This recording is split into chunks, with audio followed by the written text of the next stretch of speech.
على سيدنا وحبيبنا ومولانا محمد معدن الجود والكرم وعلى آلہ وصحبہ وبارک وسلم۔ احباب ذی وقار، درس شریف کے حوالہ سے ہمارا زیورات کے متعلق موضوع جاری ہے۔ آج کا عنوان نمبر 1 ہے کہ کون سے ہاتھ میں انگوٹھی پہننی چاہیے۔ سیدنا عبداللہ ابن عمر رضی اللہ عنہما آپ بیان کرتے ہیں کہ نبی کریم رؤوف الرحیم صلی اللہ علیہ وآلہ وسلم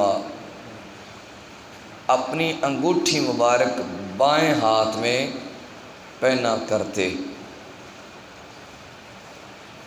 یہ حدیث پاک ہے۔ اب اگر اس کی وضاحت میں آئیں تو بائیں ہاتھ میں انگوٹھی پہننا سنت عمل ہے، یعنی نبی کریم صلی اللہ علیہ وسلم کی سنت ہے۔ اگرچہ در مختار میں لکھا ہوا ہے اور بھی فقہائے کرام کے اقوال ہیں کہ دائیں ہاتھ میں پہننی چاہیے، لیکن یہاں پہ مؤلف لکھتا ہے، کتاب لکھنے والا، کہ میرے نزدیک بائیں ہاتھ میں پہننا بہتر ہے۔ اگرچہ سیدنا علی المرتضیٰ رضی اللہ تعالی عنہ سے روایت بھی موجود ہے کہ نبی کریم صلی اللہ علیہ وسلم دائیں ہاتھ میں انگوٹھی پہنا کرتے، لیکن یہ روایت تھوڑی تعداد میں ہے بجز اس روایت کے جو بائیں ہاتھ کے وہ زیادہ تعداد میں ہے، یعنی کثرت کی وجہ سے اس حدیث پر عمل کیا جائے گا۔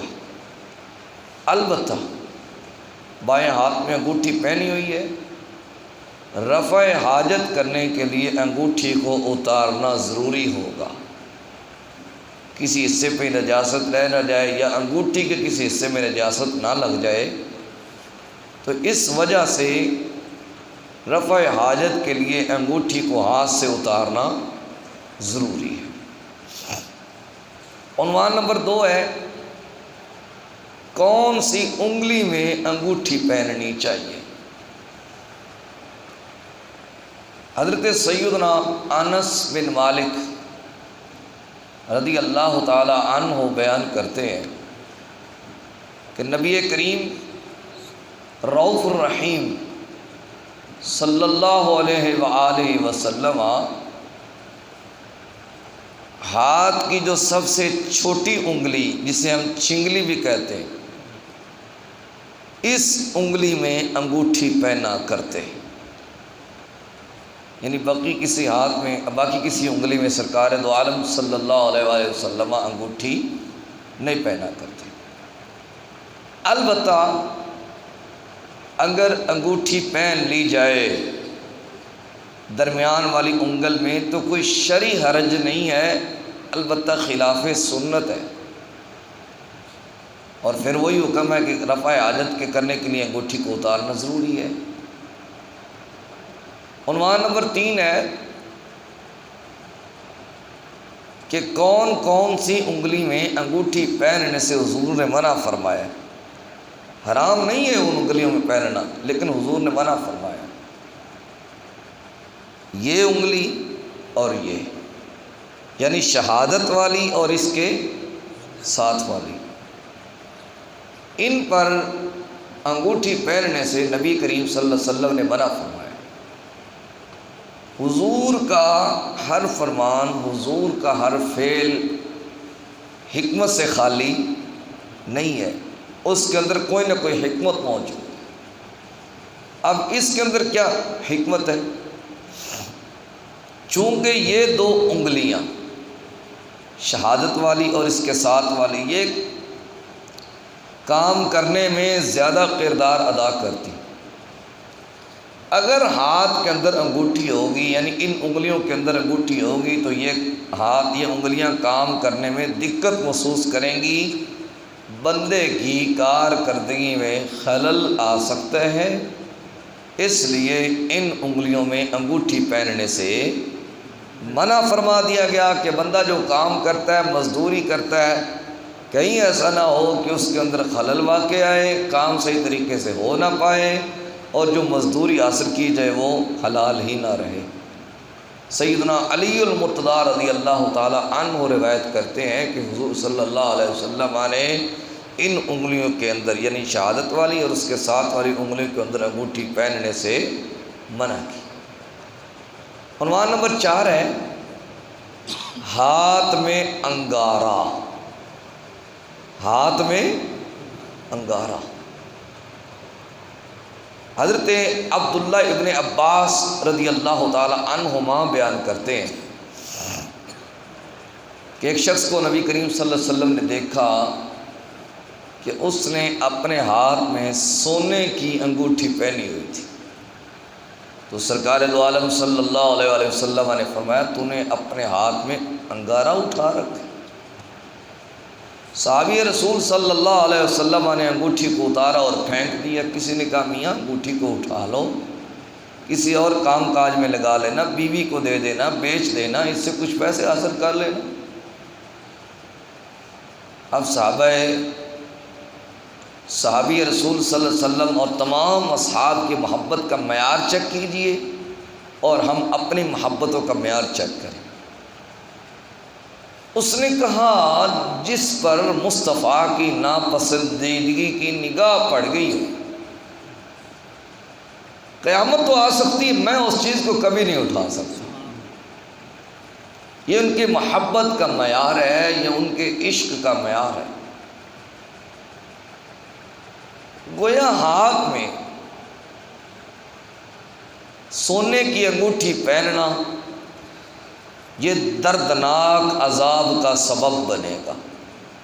ایک تو اس لیے انگارہ فرمائے گا، اور دوسری اس کی وجہ یہ بھی بیان کی گئی کہ جس بندے کے ہاتھ میں سونے کی انگوٹھی ہوگی، اللہ تعالیٰ قیامت کے دن اس کے ہاتھ پر آگ کا انگارہ رکھے گا۔ جس طرح ہاتھ پر بندہ آگ کا انگارہ برداشت نہیں کر سکتا، اسی طرح دردناک عذاب بھی برداشت نہیں کر سکتا۔ تلک حدود اللہ فلا تعتدوها، یہ اللہ کی حدیں ہیں، ان سے آگے مت بڑھو۔ ومن یتعد حدود اللہ فاولئک هم الظالمون، جو اللہ کی حدیں کراس کرتے ہیں وہ ظالم ہوا کرتے ہیں۔ جو چیزیں اللہ رسول نے حرام قرار دے دی، میرے اور آپ کے پاس کوئی اختیار نہیں ہے کہ ہم ان کو حلال کرتے پھریں۔ حلال وہی ہیں جو اللہ رسول نے حلال قرار دے دی ہیں، اس کے علاوہ کوئی بھی چیز حلال نہیں ہو سکتی بامر مجبوری، یعنی کوئی مجبوری درمیان میں آ جائے وہ ایک الگ مسئلہ ہے۔ ادروائز میں نے پچھلے دروس میں بھی عرض کیا، آج پھر عرض کر دیتا ہوں کہ جب دلہے والے دلہن کو لینے کے لیے آتے ہیں تو میں نے خود کئی جہلوں سے سنا کہ اگر دلہن والے سونے کی انگوٹھی نہ پہنائے تو دلہے والے کہتے ہیں کہ دلہن والوں نے ہماری کوئی عزت ہی نہیں کی۔ یعنی حرام کام اختیار کر کے عزت ہو سکتی، پیسے دے کے عزت نہیں ہو سکتی۔ کہ جن پیسوں سے تم یہ آگ کا انگارہ خریدنے جا رہے ہو، آگ کا انگارہ خرید کے اس کے ہاتھ میں ڈال رہے ہو، اتنے پیسے دے دو اور اسے سمجھانے کی کوشش کرو۔ نہیں، سمجھانے کی کوئی طرف جاتا ہی نہیں ہے، جو جس کا جی آتا وہ کرتا چلا جاتا، خواہ وہ شرع کے مطابق ہے یا خلاف شرع۔ پھر کہتے ہیں اللہ کے عذاب کیوں اترتے ہیں، پھر کہتے ہیں جناب حکمران اس طرح کے ہوتے ہیں، فلاں ہوتا ہے فلاں ہوتا ہے۔ پہلے بندہ اپنی اصلاح کرنے کی کوشش کرے، پہلے اپنے آپ کو چیک کریں، اپنے اندر ایک ترازو لگائیں کہ میں کس حد تک شریعت محمدی صلی اللہ علیہ وسلم کے تحت زندگی کو بسر کروں۔ وہ کس نے حجاج بن یوسف سے کہا تھا نا کہ تم عمر بن خطاب رضی اللہ تعالیٰ عنہ جیسی حکومت نہیں کرتے، تو انہوں نے کہا تھا کہ آپ میں بھی تو کوئی ابو ذر غفاری موجود نہیں ہے، یعنی جیسی عوام ویسے ہی حکمران۔ اللہ اللہ خیر صلی اللہ، ہم اپنی اصلاح نہیں کریں گے تو پھر ہم پر اس طرح کی مصیبتیں نازل ہوں گی۔ اس طرح کی مشکلات ہم پہ نازل ہوں۔ اس لیے ہمیں وہی کرنا چاہیے جو شریعت محمدی صلی اللہ علیہ وآلہ وسلم نے ہمیں حکم دے رکھا ہے، اور ہمیں ہر ایسے کام سے باز رہنا چاہیے جس سے رسول پاک صلی اللہ علیہ وسلم نے منع فرما دی ہے۔ اللہ کریم ہمیں دین متین کی سمجھ اور بوجھ عطا فرمائے۔ وصلی اللہ تعالی علی حبیبہ الاعلی سید الانبیاء محمد وآلہ وصحبہ اجمعین برحمتہ۔